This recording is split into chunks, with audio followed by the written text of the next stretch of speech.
चॅनलला लाईक करा, शेअर करा आणि सबस्क्राइब करा। आपल्या सर्वांचे लाडके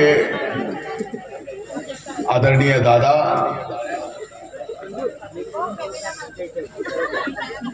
आमचे मार्गदर्शक आणि वैद्यकीय शिक्षण विभागाचे मंत्री या जिल्ह्याचे पालकमंत्री आदरणीय हसन मुश्रीफ साहेब, खासदार माननीय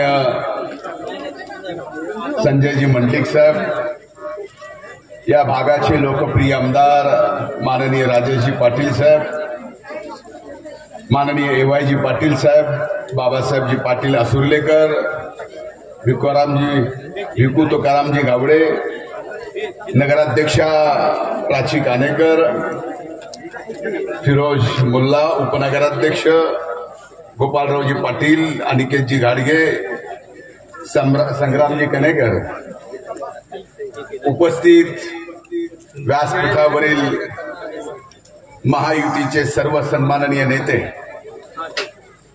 आजच्या या विविध विकास कामाच्या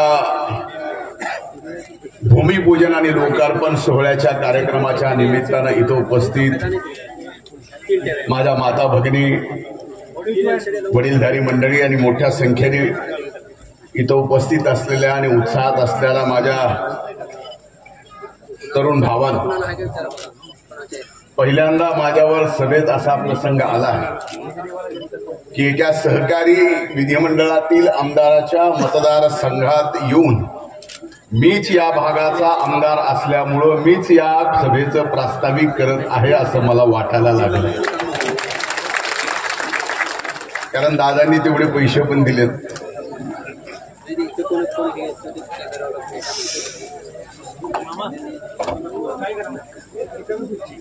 खरं तर या मतदारसंघात यायला यापूर्वी एका सभेला विरोधी पक्ष नेता असताना आलेलो, त्यानंतर ही दुसऱ्यांदा वेळ आहे, तीही आमदार राजेश पाटील साहेबांनी आग्रहानं सांगितलं की तुम्ही आलं पाहिजे। मी म्हणलं दादा असल्यानंतर आम्ही सगळं मागच्या मागे आलेलोच आहे, पण त्यांनी आग्रह केला आणि आज खऱ्या अर्थानं चंदगड नगर पंचायतीच्या कैलासवासी नरसिंगरावजी गुरुनाथ पाटील रेसिडेन्सी इमारतीच्या भूमिपूजन कोनशिला कार्यक्रमाला छत्रपती शिवाजी महाराजांच्या अश्वरूढ मूर्ती आणि शिवसृष्टीच्या लोकार्पण सोहळ्याला चंदगड नगर पंचायतीच्या प्रशासकीय इमारतीच्या पायाभरणीला आणि पुन्हा एकदा 2015 नंतर आज 8 वर्षांनी तुमच्या सगळ्यांचं दर्शन घ्यायला मी इथं आलोय, हे प्रामाणिकपणाने आज आपल्या सगळ्यांच्या समोर कबूल करतो। खरं तर या भागात आल्यानंतर नेमकं कळतच नाही की आपण गोव्यात आहे, कर्नाटकात आहे, एवढूशे महाराष्ट्रात आहे, पण अभिमान आहे काय गोष्टीचा, तिथं 3 वेगवेगळ्या भाषा बोलल्या जातात, पण या तिन्ही भाषेमधलं मग कोकणी असेल, कानडी असेल, मराठी असेल, या तिन्ही भाषेतलं जे चांगलंय ते घेऊन बोलणारी जी भाषा आहे ती इथली चंदगडची गोड भाषा आहे, हे मान्य करायला पाहिजे। आणि हा जो तुमचा गोडवा आहे ना, ते तुमच्या वाणीत आहे, तुमच्या भाषेत।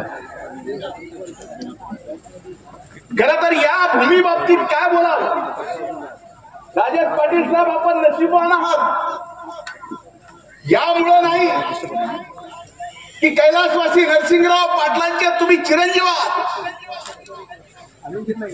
तुम्ही नशिबान यामुळं की हिंदवी स्वराज्याचे छत्रपती शिवाजी महाराज रयतेचे राजे, त्यांच्या 365 किल्ल्यापैकी 4 किल्ले या चंदगडला, म्हणून तुम्ही नशिबान। अरे निलेश पुन्हा माईकला हमी निघाला, कलानिधीगड,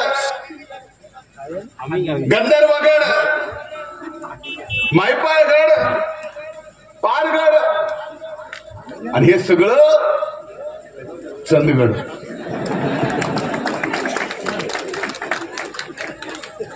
आज अनेक वर्षापासून आपल्या या चंदगड मधल्या अनेक तरुणांनी 2017 पासून या ठिकाणी शिवसृष्टी उभी राहावी, म्हणून त्याचे छोटे छत्रपती शिवाजी महाराजांचा अश्वरूढी पुतळा उभा राहावा आणि फक्त शिवसृष्टी आणि अश्वरूढी पुतळा नाही तर अगदी मलखांबापासून एवढंच नाही तर लायब्ररी, ऐतिहासिक लायब्ररी पर्यंत आणि कुस्तीच्या इकडं हा बुक ठोकला बघायचा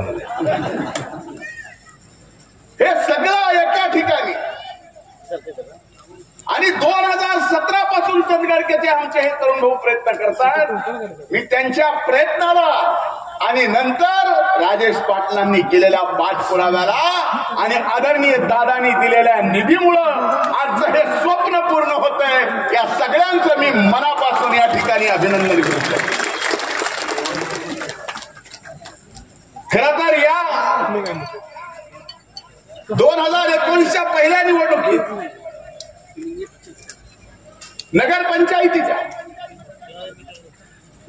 कनेकर ताई या ठिकाणी नगराध्यक्ष म्हणून आपल्यातून निवडून आल्या आणि एवढा निधी कधी आला नाही. म्हणजे दादांनी मला एवढाही दिला नाही जेवढा राजेश पाटील साहेबांना 1000 कोटी रुपयाच्या विकास कामासाठी निधी दिला. 1000 कोटी रुपये. आणि या 1000 कोटी विकास काम आज आपल्याला दिसायला मिळत आहे, ज्याचं लोकार्पण होत आहे. आज इथं भूमिपूजन होत आहे आणि येणाऱ्या काळात सुद्धा आणखीन एवढाच भरघोस निधी मिळेल. अपेक्षा एवढीच आहे की ज्या पद्धतीनं या चंदगडच्या मायबाप जनतेने राजेश पाटलांच्या पाठीमागं आशीर्वाद दिले आणि हा चंदगड पूर्ण मतदारसंघ इंग्रज सहित मुश्रीफ साहेबांसहित अख्खा जिल्हा जसा दादांच्या पाठीमाग म्हणजे नियतीच्या पाठीमागे जसा उभा राहिला तसा दादांच्या पाठीमागे आपण यावेळेसही खंबीरपणाने उभा राहिला. आम्ही त्यावेळेसही सांगितलं होतं आमची भूमिका बदलली, त्याबद्दल वेगवेगळे मतांतर चालू आहेत. असा निकाल लागल्यानंतर वेगवेगळं सांगू लागलो. पण आजही बघा 5 जुलैच्या त्या जाहीर सभेत मी सांगितलं होतं व्यासपीठावर बसलेली हे जी मंडळी आहे हा सगळा राष्ट्रवादी काँग्रेस पक्ष आहे. ही लोकशाही आहे. ही लोकशाही आज ना उद्या मान्य करावी लागेल आणि शेवटी ती लोकशाही मान्य झाली आणि दादांची नियत साफ होती. दादांची महाराष्ट्राच्या विकासाच्या दृष्टीच्या बाबतीत नियत साफ होती म्हणून त्या नियत साफीच्या मागे नियतीही उभी राहिली. आता राष्ट्रवादीही आपला, घड्याळही आपली, वेळही आपली. आता येणारा काळ हा फक्त अजित पर्वाचा असावा, अजित विकास पर्वाचा असावा. त्याच्यासाठी आपल्या सगळ्यांनी आशीर्वाद द्यावेत हीच कळकळीची विनंती करतो. थांबतो. जय हिंद, जय महाराष्ट्र, जय शिवराय. तोच खरोखर मोठा माणूस ठरतो. असा मोठा माणूस आपणास बरोबर आहे. छत्रपती शिवाजी महाराज की, छत्रपती शिवाजी महाराज की. अंजल जोडा. छत्रपती शिवाजी महाराज की. आज चंदगड नगर परिषदेच्या वतीनं छत्रपती शिवाजी महाराजांच्या लोकार्पण कार्यक्रम तळेने घेतलेला आहे. तो कार्यक्रम नगरपालिकेचं प्रशासकीय इमारत आणि कैलासवासी नरशिवराव गुरुनाथ पाटील रेसिडेन्सी इमारत या कार्यक्रमाचा भूमिपूजन आणि कोनशिला कार्यक्रमाचे प्रमुख पाहुणे या राज्याचे उपमुख्यमंत्री आमचे नेते अजितदादा पवार या ठिकाणी उपस्थित असलेले ज्याने आत्ताच मनोगत व्यक्त केलं ते राज्याचे कृषी मंत्री धनंजय मुंडे साहेब, या विभागाचे खासदार प्राध्यापक संजय मंडलिक, आपल्या विभागाचे लोकप्रिय आमदार माझे मित्र राजेश पाटील, प्रदेशचे उपाध्यक्ष ए वाय पाटील, जिल्हा राष्ट्रवादीचे अध्यक्ष बाबासाहेब पाटील आसुर्लेकर, भिको मामा गावडे, या नगरीच्या नगराध्यक्षा प्राची काने एकत्राई, उपनगराध्यक्षा फिरोज मुल्ला, या कामाला उपस्थित असलेले सर्व प्रमुख नेते मंडळी, नगरपालिकेचे सर्व नगरसेवक, मोठ्या संख्येने उपस्थित असलेले चंदगड तालुक्याचे नागरिक बंधू भगिनी आणि मित्रांनो, आज सकाळपासून 9 वाजल्यापासून आपले नेते आणि राज्याचे उपमुख्यमंत्री अजितदादा पवार हे आपल्या मतदारसंघाच्या दौऱ्यावर आलेले आहेत. सकाळी नूल येथे महास्वामीजींच्या मठाचं नूतन कामाचा शुभारंभ झाला आणि या ठिकाणी आल्यानंतर आपण इतकं भव्य दिव्य स्वागत केलं. मला वाटतंय फुलं किती लागली असतील मला कळत नाही. एवढ्या फुलांच्या पाकळ्याने आपण आमचं स्वागत केलं. मी मनपूर्वक चंदगडच्या आणि चंदगड तालुक्याच्या जनतेचा मनपूर्वक आभारी आहे. बंधूंनो, या कार्यक्रमाच्या निमित्ताने आज छत्रपती शिवाजी महाराजांच्या स्मारकाचं लोकार्पण झालं, परंतु पुतळ्याचं काय आज अनावरण झालं नाही. त्याबद्दल अजितदादा बोलतील. परंतु त्याही कार्यक्रमाला फार मोठ्या प्रमाणात आपण सर्वांनी सहभाग नोंदवला. मर्दानी खेळाचा एक उत्कृष्ट नमुना त्या तरुणांनी पेश केला आणि या नगरपालिकेच्या कार्यक्रमाच्या निमित्ताने आज इथं आम्ही आलेलो आहोत. म्हणून नगरपालिकेला मी पालकमंत्री झाल्यानंतर याच वर्षी आपण 5 कोटीचा निधी दिलेला आहे. आणखीन आपण चांगला निधी या भविष्यात देऊ आणि ही नगरपंचायती झाली ती पहिल्यांदा ग्रामपंचायत होती आणि पहिल्यांदाच नगरपंचायत झाली. आपल्या नगरपंचायतीच्या नंतर जो विकास झालेला आहे त्यासाठी चांगला निधी आपले आमदार राजेश पाटील आणि राष्ट्रवादी काँग्रेस पक्षाच्या मार्फत मिळाला. राजेश पाटील सांगत होते की जवळजवळ 1000 कोटीचा निधी या तालुक्याच्या विकासासाठी त्यांना मिळाला. एका ऐतिहासिक वळणावर कैलासवासी बाबासाहेब कुपेकरांच्या निधनानंतर आपण कुपेकर वहिनींना राष्ट्रवादीची उमेदवारी दिली. त्या 2 वेळेला आमदार झाल्या. यावेळा त्यांनी निवडणूक लढवायला असमर्थता व्यक्त केली. अशी जी पोकळी निर्माण झाली त्यावेळेला राजेश पाटील पुढे आले. राजेश पाटलांना राष्ट्रवादी काँग्रेस पक्षाची आम्ही उमेदवारी दिली आणि राजेश पाटील अतिशय अटीतटीच्या निवडणुकीत आपण या तालुक्याचं त्याला आपण आमदार केलं. ते निवडून आले आणि गेल्या 4-4.5 वर्षाच्या कारकिर्दीमध्ये एखादा लोकपती किती लोकांच्यासाठी काम करू शकतो, विकास कामासाठी किती प्रचंड निधी आणू शकतो, याचा एक आदर्श नमुना राजेश पाटलांनी आपल्या समोर ठेवलेला आहे. आणि जवळजवळ 1000 कोटीच्या वर आता विकास निधी जाईल. मी आणि आपले उपमुख्यमंत्री अजितदादा पवार हे सातत्याने राजेश पवार यांच्या मागे आम्ही हिमालयासारखं पुढे उभा आहोत आणि मला वाटतं या तालुक्याच्या विकासासाठी, त्यांच्या मतदारसंघाच्या विकासासाठी आम्ही त्यांच्या मागे ठामपणे उभं राहू असा विश्वास मी या निमित्ताने देतो. आता झालेल्या नूलच्या सभेमध्ये राजेश पाटलांनी 2-3 मागण्या केलेल्या होत्या. एक किटोडे गाव आपलं मला वाटतं आजरा तालुक्यामध्ये आहे. प्रचंड पाऊस तिथं पडतो आणि तिथं जर धरण आपण बांधू शकलो तर फार मोठा पाण्याचा उपयोग या चंदगड तालुक्याला होईल अशी एक त्यांनी मागणी केली. 50,000 रुपये प्रोत्साहनपर अनुदान जे नियमित भरणारे शेतकरी आहेत आणि कोल्हापूर जिल्ह्यामध्ये सर्वात जास्त शेतकऱ्यांची संख्या आहे, ते अनुदानापासून तांत्रिक अडचणीमुळे ते उपेक्षित राहिलेले आहेत. त्याला अजितदादा पवार यांनी सांगितलं की लोकसभेच्या निवडणुकीपूर्वी ही तांत्रिक बाब आम्ही दूर करू. येणाऱ्या मंत्रिमंडळाच्या बैठकीत आम्ही हा विषय घेऊ आणि 70,000 लोकांचं जे वंचित राहिलेल्या शेतकऱ्यांचं 50,000 रुपये प्रोत्साहनपर अनुदान आम्ही देऊ असा विश्वास त्यांनी व्यक्त केलेला आहे. आणि तिसरी गोष्ट मी निदर्शनास आणली की यावर्षी 50% कमी पाऊस या सगळ्या जिल्ह्यामध्ये पडलेला आहे. गडिंग्लज आणि हातकणंगले तालुके हे तर केंद्र सरकारच्या निकषाप्रमाणे दुष्काळग्रस्त म्हणून जाहीर झालेले आहेत. राहिलेले आपले 10 तालुके हे दुष्काळ सदृश्य म्हणून जाहीर झालेले आहेत. पण येणाऱ्या काळामध्ये धरणं भरलेले आहेत, परंतु ज्यांची बोरवर शेती आहे, विहिरीवर शेती आहे, त्या शेतकऱ्यांचे प्रश्न फार मोठे आवासून उभे राहणार आहेत. अशा वाडी वस्तीवर पिण्याच्या पाण्याचा प्रश्न फार मोठा आवासून उभा राहणार आहे. त्यासाठी सुद्धा आपल्याला व्यवस्था केली पाहिजे. जिल्ह्याचा पालकमंत्री म्हणून या सर्व गोष्टींमध्ये मी लक्ष घालेन आणि आपल्याला कोणतीही तुळशी लागणार नाही अशा प्रकारची कृती आपण करून दाखवू एवढा विश्वास मी या कार्यक्रमाच्या प्रसंगी देतो. बंधूंनो, 2 दिवसापूर्वी राष्ट्रवादी काँग्रेस पक्ष कुणाचा, राष्ट्रीय अध्यक्ष अजित पवारांचाही निवडणूक आयोगानं घोषित केलेला आहे आणि त्यानंतर चंदगडकरांच्या दर्शनार्थी आलेले आहेत. परवाच निकाल लागला आणि आज आम्ही चंदगडच्या ते दौऱ्यावर आलेले आहेत. चिन्ह आणि घड्याळ ज्याचा उल्लेख धनंजय मुंडेंनी केला हे आपलं आहे आणि मला वाटतं की 2 जुलैला आम्ही राजकीय निर्णय घेतला. 5 जुलैला त्या सभेमध्ये अजितदादांनी आपण हा निर्णय कशासाठी घेतला, पक्षाच्या विस्तार आणि विकासासाठी आणि देशाचे पंतप्रधान नरेंद्र मोदी यांनी गेल्या 10 वर्षामध्ये जे चांगलं काम केलेलं आहे त्यांच्या पाठीशी राहण्यासाठी आणि या राज्याच्या विकासासाठी हा आपण निर्णय घेतल्याचं घोषित केलेलं होतं आणि मला निवडणूक आयोगाचे मनपूर्वक आभार मानले पाहिजेत. हा लोकशाहीचा विजय आहे. कारण ज्यावेळा पक्ष कुणाचा ठरवत असताना जिल्ह्यात सर्वात जास्त अध्यक्ष राष्ट्रवादी काँग्रेस पक्ष अजित पवारांचे होते, सर्वात जास्त सदस्य अजित पवार गटाचे होते, सर्वात जास्त आमदार हे अजितदादाकडे होते आणि त्यामुळे हा लोकशाहीचा विजय झाला आणि पक्ष अजितदादा पवारांचा ठरलेला आहे.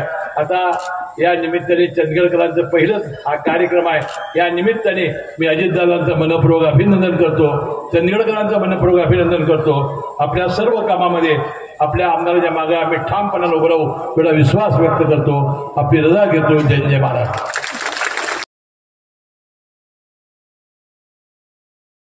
खऱ्या अर्थाने विकास झालेला आहे. यानंतर सत्कार स्वीकारतील मान्य सौ प्राचीताई दयानंद कानेकर, नगराध्यक्ष चंदगड नगरपंचायत चंदगड. आदरणीय प्राचीताई काटेकर मॅडम, चंदगड शहराच्या विकासासाठी आदरणीय आमदार राजेश दादांच्या सहकार्याने कोट्यावधी रुपयांचा निधी चंदगड शहरासाठी उपलब्ध केलेला आहे.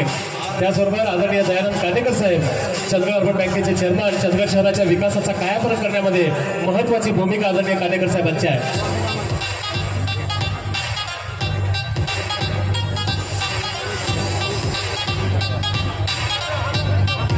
आदरणीय प्राचीताई काटेकर मॅडम आणि आदरणीय दयानंद काटेकर साहेब या उभयतांचा या ठिकाणी सत्कार आणि सन्मान महाराष्ट्राचे लाडके उपमुख्यमंत्री अजितदादा पवार साहेब यांच्या शुभास या ठिकाणी संपन्न होतो. चंदगड अर्बन बँकेचा कारभार आदर्शवत चालवून सभासदांचं हित जोपासणं आणि त्यांच्या विश्वासास ते पात्र ठरलेले आहेत. आदरणीय दयानंद काटेकर साहेब आणि प्राचीताई काटेकर यांचा सत्कार आणि सन्मान या ठिकाणी अजितदादांच्या शुभास होतोय. सत्कार आणि सन्मान या ठिकाणी आदरणीय महाराष्ट्राचे. यानंतर आपलं मन व्यक्त करतायत राजेश दादा पाटील साहेब.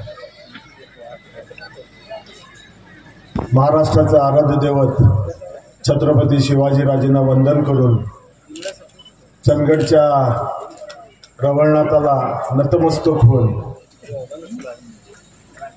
माझे वडील स्वर्गीय नरसिंह गुरुनाथ पाटील जे कायम म्हणायचे की ज्या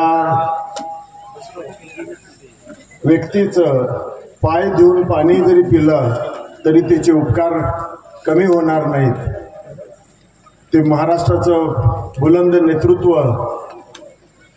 तुमचं आणि आमचं सर्वांचं दैवत राष्ट्रवादी काँग्रेस पक्षाचे राष्ट्रीय अध्यक्ष, राज्याचे उपमुख्यमंत्री आदरणीय नामदार अजितदादा पवार साहेब, ज्यांनी नुकतंच आपलं मनोगत इथं व्यक्त केलं, ज्यांनी ह्या जिल्ह्याचं पालकत्व पालकमंत्री या नात्यानं ज्यांनी अनेक वर्ष श्रवण बाळाच्या भूमिकेमध्ये निभावली, ते माझे नेते आदरणीय नामदार हसन मुश्रीफ साहेब, आदरणीय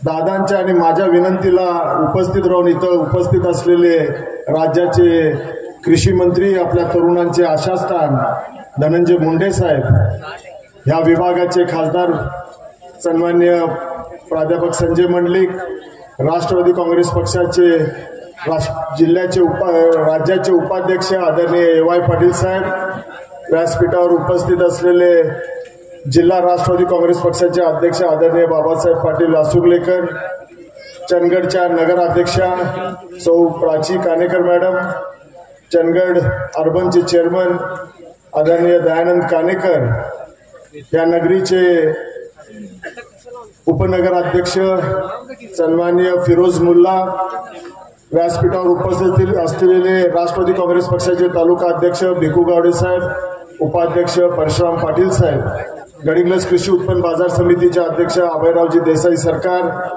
संजय गांधी निराधार योजनेचे अध्यक्ष सन्माननीय प्रवीण वाटिंगी, या ठिकाणी उपस्थित असलेल्या सर्व चंदगडचे नगरसेवक, नगरसेविका, व्यासपीठावर उपस्थित असलेले जिल्ह्याचे नूतन जिल्हाधिकारी येडगे साहेब, सर्व व्यासपीठावरील सन्माननीय व्यक्तिमत्व, व्यासपीठासमोरील सर्व चंदगड तालुक्यातून कानाकोपऱ्यातून आलेल्या आज या स्फूर्तीचं शक्तीस्थळाचं लोकार्पण सोहळा, त्याचबरोबर नगरपंचायतीच्या वतीनं नरसिंगराव गुरुनाथ पाटील रेसिडेन्सी आणि या नगरपंचायतीच्या प्रशासकीय इमारतीच्या कोनशिला शुभारंभ प्रसंगी इथं उपस्थित असलेले सर्व चंदगड गावातील सर्व नागरिक, चंदगड तालुक्यातून आलेले सर्व नागरिक, सर्व सन्माननीय पत्रकार मित्र, छायाचित्रकार बंधू आणि भगिनींनो, बऱ्याच दिवसापासून सर्वांची इच्छा होती की आदरणीय अजितदादा 2019 पासून आपल्या सर्वांच्या पाठीशी ठामपणे उभे होते आणि आज या चंदगड विधानसभा मतदारसंघामध्ये जो विकास झालेला आहे त्या विकासाच्या पाठीमागे ज्यांनी ही कर्तबगारी निभावलेली आहे त्या व्यक्तीचा आदरयुक्त सन्मान आणि स्वागत या चंदगड नगरीमध्ये, या चंदगड नगर पंचायतीच्या विकासासाठी त्यांनी दिलेलं जे काही योगदान होतं, आदरणीय नामदार हसन मुश्रीफ साहेब त्यांच्या कार्यकाळामध्ये त्यांनी केलेल्या या चंदगड तालुक्याच्या विकासासाठी त्यांचं सुद्धा पालकमंत्री झाल्याचं इथं नागरिक सत्कार या विधानसभा मतदारसंघामध्ये चंदगड तालुक्यामध्ये व्हावा अशा तऱ्हेची इच्छा असल्यामुळं आदरणीय दादांना आणि मुश्रीफ साहेबांना आणि त्याचबरोबर धनंजय मुंडे साहेब सुद्धा त्या निमित्तानं त्यांनी चंदगडच्या या पवित्र भूमीला आज पदस्पर्श केला आणि खासदार संजय मंडलिक साहेब सुद्धा इथे उपस्थित झाले. त्याबद्दल प्रथमतः या विभागाचा लोकप्रतिनिधी आमदार म्हणून मी तुमच्या सर्वांच्या वतीनं मी त्यांचे मनापासून आभार मानतो. 2019ला ज्या वेळेला या मतदारसंघामध्ये जी पोकळी निर्माण झाली आणि त्यावेळेला आदरणीय मुश्रीफ साहेबांनी आपल्या नेत्यांच्या पुढे या मतदारसंघाची जबाबदारी स्वीकारली आणि माझ्यासारख्या तरुणाच्या पाठीशी ठामपणे हिमालयासारखं उभं राहिले. दादा आज आपला सत्कार करत असताना या चंदगड विधानसभा मतदारसंघाच्या वतीनं आपल्याला चांदीची तलवार दिलेली आहे. जे जे तुमच्यावर वार करून येतील तिथं ह्या चंदगड तालुक्यातील राष्ट्रवादी काँग्रेस आपल्या छातीची ढाल करून तुमच्या पाठीशी ठामपणे उभे राहील हा विश्वास तुम्हाला देण्यासाठी आज या ठिकाणी आपल्याला इथं आम्ही सर्वांनी निमंत्रित केलं होतं. ज्यावेळीपासून राष्ट्रवादी काँग्रेस पक्ष स्थापन झाला त्यावेळीपासून चंदगड विधानसभा मतदारसंघामध्ये फक्त आणि फक्त एक 5 वर्षाचा कालखंड जर सोडला तर बाकीच्या सर्व कार्यकाळामध्ये राष्ट्रवादी काँग्रेस पक्षच इथं सत्तेमध्ये राहिलेला आहे आणि हा जो विकास ह्या भागाचा झालेला आहे तो फक्त आणि फक्त राष्ट्रवादी काँग्रेस पक्षाच्या वतीनं झालेला आहे. मला खात्री आहे की जे 40 वर्षात घडलं नाही ते या 4-4.5 वर्षामध्ये तुमच्या पाठबळामुळे आणि आदरणीय मुश्रीफ साहेबांच्या आणि आदरणीय खासदार संजय मंडलिकांच्या प्रयत्नामुळे ते करण्यामध्ये मी यशस्वी झालेलो आहे. साधारण 850 कोटीची निधी दादा तुमच्या माध्यमातून, आदरणीय मुश्रीफ साहेबांच्या माध्यमातून आणि खासदार संजय मंडलिकांच्या माध्यमातून या भागाच्या विकासाला खेचून आणण्यामध्ये यशस्वी झालेलो आहे. आणि मला खात्री आहे की पुढच्या 6 महिन्याच्या कार्यकाळामध्ये जे काय 100-150 कोटीची निधीची अपेक्षा 1000 कोटीचा टप्पा ओलांडण्यासाठी लागणार आहे तो नक्की तुम्ही तुमच्या माध्यमातून या विभागाच्या विकासाला तुम्ही देणार आहात आणि तो छातीठोकपणे मी या जनतेसमोर मी आज ते कबूल करतो की येणाऱ्या 5-6 महिन्यामध्ये सुद्धा आपण 1000 कोटीचा टप्पा ओलांडून आपल्या ह्या भागाचा विकास साध्य करू. 2019च्या त्या वेळेला पूर परिस्थिती निर्माण झाली त्या पूर परिस्थितीमध्ये फाटकवाडीसारख्या धरणाचे रिटेनिंग वॉल कोलॅप्स झाला. त्यासाठी सुद्धा आदरणीय दादांनी आपल्याला त्या अनुषंगिक जी कामं आहेत त्या फाटकवाडी धरणाची त्यासाठी 24 कोटी रुपये मंजूर करून दिलेत. प्रशासकीय मान्यता झाली. टेंडर सुद्धा आता फ्लोट झालेलं आहे. लवकरात लवकर फाटकवाडीचं सुद्धा काम होईल.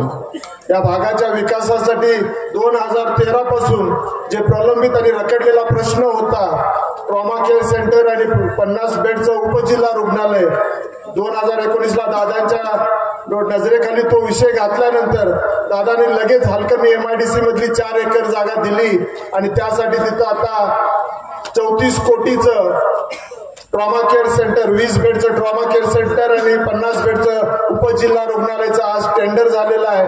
त्या टेंडरचं काम सुद्धा लवकरात लवकर सुरू होणार आहे. दादा त्या विभागाच्या विकासासाठी जे हा राजेश पाटील तुमच्यासाठी मागत गेला ते दादाने पुरवण्याचं काम केलेलं आहे. या विभागामध्ये आरोग्याच्या ज्या काय व्यथा आणि अवस्था होत्या त्यासाठी गडिंग्लज येथील आपल्या 100 बेड हॉस्पिटलला असेल किंवा तिथल्या ग्रामीण रुग्णालय आणि PHCना असेल अँब्युलन्स देण्याचं काम केलं. या भागाच्या विकासासाठी आवश्यक असणारा उच्चंगी प्रकल्प, त्याचबरोबर आंबेहोळ प्रकल्पाला निधी देऊन आज आजरा आणि गडिंग्लज तालुक्याला शेतीसाठी आणि पिण्याच्या पाण्याची उपलब्धता करून दादाने दिलेली आहे. दादा ह्या विभागामध्ये आपण येताना चॉपरमधलं पाहिला हिरवगार हा परिसर. मग अशीच मुंडे साहेबांनी म्हटलं की गोव्याच्या परिसरामध्ये आलो की का असं वाटतं. दादा तुम्ही या भागातली जी काय हिरवळ पाहिली चॉपरमधनं ती फक्त आणि फक्त काजूच्या बागा होत्या. या भागामधले आमचे कष्टकरी शेतकरी जी काजूचं उत्पादन घेत आहेत त्यासाठी तुम्ही काजू महामंडळ स्थापन केलं आणि त्याचं विभागीय कार्यालय चंदगड सारख्या ठिकाणी सुद्धा आपण मंजूर करून दिलेला आहात. त्यामुळे या भागातील जे काही 1,200 प्रकल्प आहेत चंदगड तालुक्यामध्ये काजू प्रोसेसिंग युनिट्स आहेत ते ज्यावेळी अडचणीत गेले त्यावेळी आपण महाराष्ट्र शासनाच्या माध्यमातून जे शासकीय GST होती तो परतावा सुद्धा आपण त्या सर्व काजू उद्योगाला दिलेला आहे. म्हणजे जे आपल्याला करता आलेलं आहे त्यासाठी आपण केला. चंदगड आजरा गडिंग्लज हा तालुका आदरणीय मुश्रीफ साहेबांच्या नेतृत्वाखाली असणारी कोल्हापूर जिल्हा मध्यवर्ती सहकारी बँक. दादा अनेक वर्ष या तालुक्यातले शेतकरी जे पीक कर्ज घेतात ते 30 जूनला 100% वसूल पात्र असणारे जे तालुके असतील त्यामध्ये आवर्जून उल्लेख करावा लागेल चंदगड आजरा आणि गडिंग्लज तालुक्याचा. त्यामुळं 50% जे प्रोत्साहनपर अनुदान आपण दिलात त्या प्रोत्साहनपर अनुदानाचा फायदा या भागातल्या तमाम शेतकऱ्यांना झालेला आहे. त्यामुळे आपल्याला या निमित्तानं विनंती आहे दादा जे काही प्रलंबित विषय आहेत त्याचं सुद्धा आपल्यासमोर आता व्यथा मांडणं हे माझं कर्तव्य समजून मी आपल्यासमोर तिथं प्रार्थना करत आहे की ते सुद्धा आपण लवकरात लवकर या विभागाच्या विकासासाठी आपण जरूर ते कराल अशी अपेक्षा या निमित्तानं बघतो. दादा हलकर्णी आणि गडिंग्लज शेंद्री येथे MIDC आहे. आज कागलची बारामती झाली किंबहुना आपली बारामतीचा उल्लेख सर्व देशामध्ये केला जातो. जे औद्योगिक क्रांती आपल्या बारामतीमध्ये आणि कागलमध्ये आदरणीय मुश्रीफ साहेबांनी केली थोडंफार इकडं आमच्या चंदगड आणि गडिंग्लजमध्ये सुद्धा ते येऊ दे जेणेकरून माझ्या भागातले शिकलेले सुशिक्षित तरुणांना इथंच रोजगार उपलब्ध होईल आणि आम्हाला रोजगार मेळावे घ्यायची गरज भासणार नाही अशा तऱ्हेची अपेक्षा या निमित्तानं तुमच्याकडे करतोय. कारण का हा रोजगार मेळावा आज माझ्या तालुक्यातला शिकलेला मुलगा ITI असेल, डिप्लोमा झालेला असेल, इंजिनियर झाला असेल, तो पुण्यासारख्या ठिकाणी, मुंबईसारख्या ठिकाणी, कोल्हापूर सारख्या ठिकाणी जर गेला त्याला मिळणाऱ्या कॉन्ट्रॅक्ट बेसिसवरती जे काही स्टायपंड असेल किंवा जो काही पगार मिळणार आहे 12,500 16,000 त्यामध्ये तिथलं राहणीमान जे आहे तिथल्या खोल्या असतील तिथलं खाणं पिणं आणि तिथलं सगळ्या गोष्टी जर बघितलं तर त्याला घराकडे सुद्धा पैसे पाठवून देता येणार नाही आहेत आणि घराकडनंच उलट धान्य आणि इतर पैसे त्याला मागायची पाळी येते. त्यामुळे ह्या भागामध्ये जर रोजगार जागा आपण निर्माण करू शकला इथं जर 2-4 चांगले इंडस्ट्रीज आपण जर दिलात तर नक्की या भागातली तरुणाई सुद्धा इथं त्या दृष्टिकोनातून त्यांना रोजगार उपलब्ध होईल आणि ते स्वतःच्या पायावरती उभं राहतील. दादा ह्या विभागामध्ये अनेक प्रश्न आहेत आणि ते वेळोवेळी मी आपल्या समोर नजरेसमोर आणलेले आहेत. या विभागामध्ये वन क्षेत्र आहे आणि त्या वन प्राण्यांच्या पासून इथं बरंचसं नुकसान होतं आणि त्या नुकसान भरपाईच्या वेळी सुद्धा करोनाच्या कार्यकाळामध्ये सुद्धा जे जिल्ह्याची नेगेटिव्ह बीटीएस होतं ते आपण त्यावेळेला सुद्धा मला वाटतं मी सांगितल्यानंतर त्या शेतकऱ्यांची नुकसान भरपाई दिली. आज हत्ती रासरोसपणे हत्ती असतील, गवे असतील, मोर असतील, रानडुकरं असतील, हे या भागामध्ये शेतकऱ्यांना त्रास देत आहेत. त्यामुळं या भागामध्ये आपण त्या वन प्राण्यांच्या नुकसानीचं जे काय मोबदला मिळतो तो फार तुटपुंज असतो आणि त्यासाठी सुद्धा ह्या राधानगरी गडिंग्लजचे आमदार आदरणीय आबिटकर साहेब असतील, मी असेल, या विभागाच्या माजी आमदार संध्यादेवी कुपेकर आईसाहेबांनी जो एक प्रस्ताव दिलेला होता तो शासन दरबारी आज तागायत पेंडिंग आहे आणि ती नुकसान भरपाई वाढवून मिळवावी त्यासाठी तो प्रयत्न होता आणि त्याकडे आपण सुद्धा लक्ष घातला तर बरं पडेल. या विभागातून जाणारा जो प्रमुख रस्ता आहे बेळगाव वेंगुर्ला रोड, दादा माझी त्या निमित्तानं तुम्हाला अपेक्षा आहे की आपण हायब्रिड ॲन्युटी मधनं हा बेळगाव वेंगुर्ला रोड हा 43 किलोमीटरचा आहे. शिनोळीपासून सडेगुडळ्यापर्यंत हा हायब्रिड ॲन्युटी मधनं आपण त्याला निधी उपलब्ध करून द्यावी. खासदार साहेबांनी सुद्धा त्याचा पाठपुरावा केलेला आहे.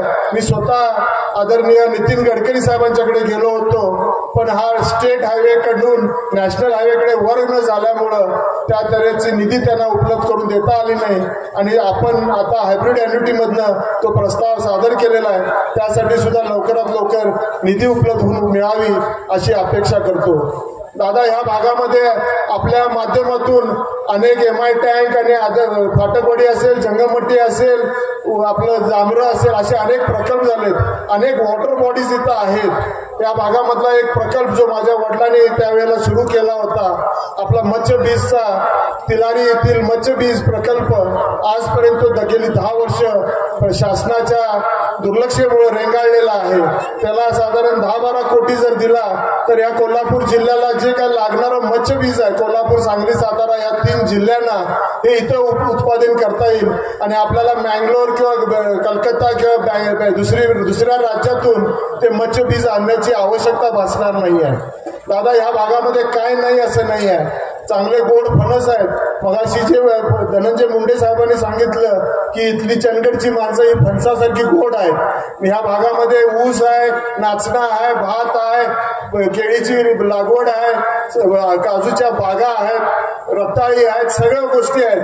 त्या तालुक्यामध्ये साधारण 16 लाख टन ऊस आहे. 3 साखर कारखाने चालतात. दादा, या चंदगड, गडिंग्लज आणि आजऱ्यासाठी आमच्या सर्व मंडळींची मागणी आहे की या ठिकाणी कुठेतरी एक कृषी विद्यापीठ या चंदगड विधानसभा मतदारसंघामध्ये आपल्या मार्फत सुरू व्हावं. सगळ्याच गोष्टी कोल्हापुरातच व्हायला पाहिजे असं नाही. कोल्हापूरचं सगळं स्टॅग्नंट होत चाललेलं आहे. इंडस्ट्री तिथंच आहे, शैक्षणिक संकुलं तिथंच व्हायला पाहिजेत असं नाही आहे. आपलं सुद्धा इथं अभिमानानं सांगू इच्छितो की आपल्या कार्यकाळामध्ये शिरोळीला शिवाजी विद्यापीठाचं उपकेंद्र सुरू झालं. दादा, पण त्या शिवाजी विद्यापीठाचं उपकेंद्र इथं फक्त 4 कोर्सेस चालू केलेले आहेत आणि त्या लोकांची धारणा आहे की ते यशवंतराव चव्हाण मुक्त विद्यापीठाच्या वतीनं ते चालवावं, जेणेकरून आपल्यावरती कुठला आर्थिक बोजा त्या शिवाजी विद्यापीठावर येऊ नये. या निमित्तानं आपल्याला विनंती करतो की आपण जे सीमा भागातल्या विद्यार्थ्यांसाठी किंवा मराठीचं संवर्धन करण्यासाठी, मराठी भाषेचा विस्तार आणि प्रचार करण्यासाठी जी काय 10 कोटीची निधी दिलेली आहे त्यातून जर 5 कोटीची निधी आपण त्या शिवाजी विद्यापीठाच्या आमच्या या विभागाच्या उपकेंद्राला जर दिलात तर तिथं चांगलं एक शैक्षणिक संकुल सीमा भागातल्या विद्यार्थ्यांसाठी आणि चंदगड, आजरा, गडिंग्लज तालुक्यातल्या विद्यार्थ्यांसाठी तिथं सुरू होईल. आज तिथं आमची थट्टा आणि उपेक्षा चाललेली आहे. तिथं रतारी लागवडीचा कोर्स, बटाटे लागवडीचा कोर्स, जे आमची पोरं, शेतकऱ्यांची पोरं आहेत ती जन्मता शिकतात तसले कोर्सेस, सर्टिफिकेट कोर्सेस तिथं चालू केलेत.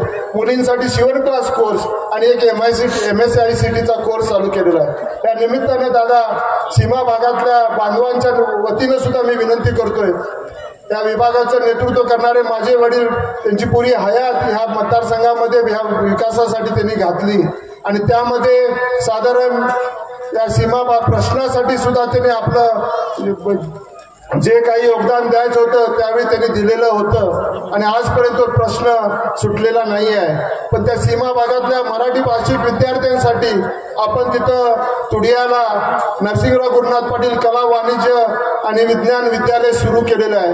माझी अपेक्षा आहे की येणाऱ्या कार्यकाळामध्ये आपण ते अनुदानित विद्यालय महाविद्यालय म्हणून त्याला परवानगी देणार आणि सीमा भागातल्या त्या मराठी शिकणाऱ्या सर्व मराठी भाषिकांना त्या सीमेवरच्या ते जे सीमेवरती असलेलं गाव आहे त्या ठिकाणी शिक्षणाची सोय आपण उपलब्ध करून देणार.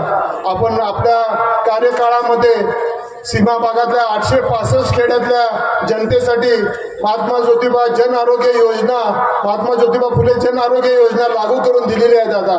त्यामुळं त्या निमित्तानं सीमा भागातले मंडळी या माझ्याकडे अनेक वेळा येत असतात आणि त्यांनी एक अपेक्षा केलेली आहे की जे साहित्य संमेलन भरवली जातात, मग ते उचगावचं असेल, कुद्रेमणीचं असेल, कडोलीचं असेल, बेळगुंदीचं असेल, तर या सर्व साहित्य संमेलनाला किमान 5-5 लाखाची निधी आपल्या महाराष्ट्र शासनाच्या माध्यमातून मराठीचं संवर्धन करण्यासाठी आणि मराठी भाषेचं विस्तार होण्यासाठी आपण त्यासाठी उपलब्ध करून द्याल अशी अपेक्षा या निमित्तानं करतो. दादा, मी शेवटला एवढंच म्हणणार आहे की जे मी आता करायला जाणार आहे ते आपल्याला आवडणार नाही आहे, पण या चंदगड विधानसभा मतदारसंघाच्या वतीनं मी आपल्या सर्वांच्या वतीनं आदरणीय दादांनी या मतदारसंघाच्या विकासासाठी जे काही केले ऋण आपण फेडू शकणार नाही आहे, त्यांच्या ऋणातच राहायला मी पसंत करेन. पण माझं कर्तव्य बनतं की त्या दादांसाठी एक वेळ त्या चंदगड विधानसभा मतदारसंघाच्या वतीनं त्यांचे पाय शिवून तिथं नतमस्तक होऊन त्यांचे मनापासून कृतज्ञता व्यक्त करणं हे मी माझं कर्तव्य समजतो आणि ते करायला मला आपण परवानगी द्याल. आपण माझ्यावर राग करणार नाही अशी अपेक्षा करून माझं लांबलेलं भाषण संपवतो. जय हिंद, जय महाराष्ट्र, जय सरकार. धन्यवाद दादा. खरं तर कृतज्ञता व्यक्त करणं